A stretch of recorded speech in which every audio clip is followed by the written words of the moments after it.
Once upon a time, in a lush green forest, there lived a little caterpillar. He had so many feet, and all he ever did was eat. But what made him special was that on each pair of his tiny feet, he wore a pair of tiny shoes. They kept his little feet from getting sore as he crawled through the woods, munching on leaves all day. One day, something strange happened. The caterpillar didn't feel like eating or walking at all. His little shoes, which had always fit perfectly, suddenly felt tight and small. Ouch! He had the oddest feeling that he no longer needed them. Instead, he had a surprising urge to find them all new feet. So off he went, wandering through the woods, wondering who he might meet.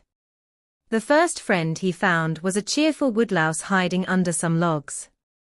"Hello there," the caterpillar greeted. "Would you like my wooden clogs?" The woodlouse beamed. "I love them. I think I'll do a jig." With a happy farewell, the caterpillar continued on his way, climbing up a twig. Soon, he spotted a spider dangling from above. "I bet you would love my slippers," the caterpillar called. The spider grinned. "I do. They'll keep my feet as warm as toast." The caterpillar sighed. He thought those slippers were the ones he'd miss the most. As he made his way through the forest, he startled an earthworm waking from a nap. But with a chuckle, he realized that worm doesn't need any shoes. Next, he came across a grasshopper, bouncing around with little jumps. "I've got some bouncy new sports pumps," the caterpillar called.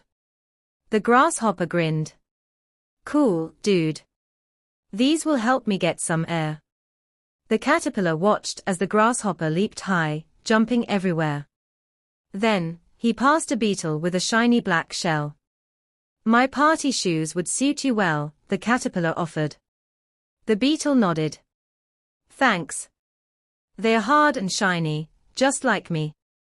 The caterpillar polished them up and said, "I quite agree." As he continued, he passed a stick insect, but didn't even notice. It was so well camouflaged that it blended right into the trees. Then, he spotted a tiny snail, its slimy foot completely bare. "I'd love it if you took a pair," the caterpillar said. The snail looked delighted but hesitated. "Snails only have one foot, though I wish I had two."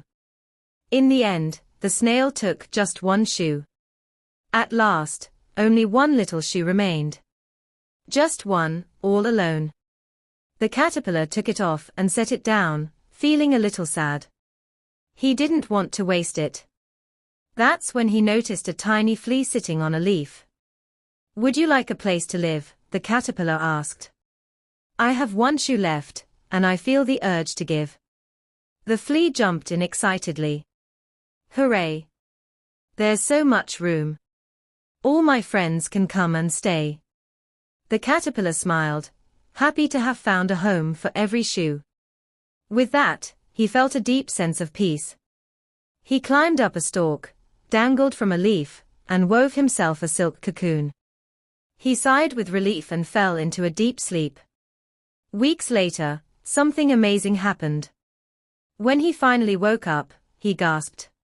"Oh my," he exclaimed. While he had slept, he had changed. He was no longer a crawling caterpillar, he was a beautiful butterfly.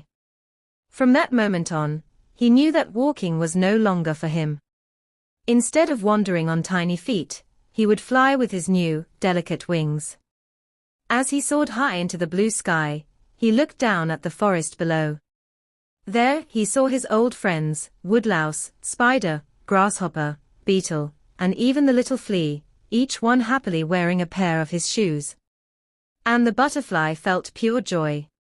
Because he knew the shoes were making many feet happy. And it didn't matter whose. Stay connected with us and don't forget to subscribe our channel for interesting peaceful moral sleeping bedtime stories.